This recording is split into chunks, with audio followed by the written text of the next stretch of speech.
Oh my god. Unblock view. Okey, rumah ini kita baru saja settle renovate dan rumah ni berada di Pasir Gudang. Harga hanya 480,000 sahaja. Jom kita view.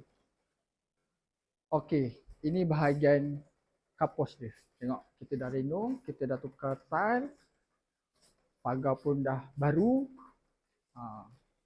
Awning pun ada, siap lampu semua. Rumah dah siap mozek. Kat bawah ni ada store. Kita letak cermin lah. Kan? Oh my god. Okey, so rumah ni adalah 4 bilik, 3 bilik air. So ni ada bilik air bawah lah. Ini pula adalah dia punya kabinet dapur. Dan ini adalah dia punya bilik air yang bawah. So kita pergi ke atas. Okey, ini bahagian atas dia.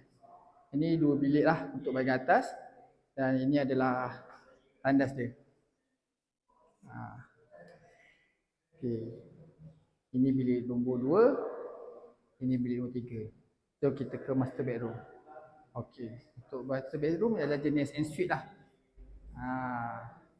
Yang mana ada bilik air tersendiri.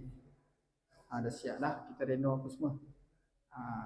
Kelebihan rumah ni dia ada balkoni. So ini balkoni dia.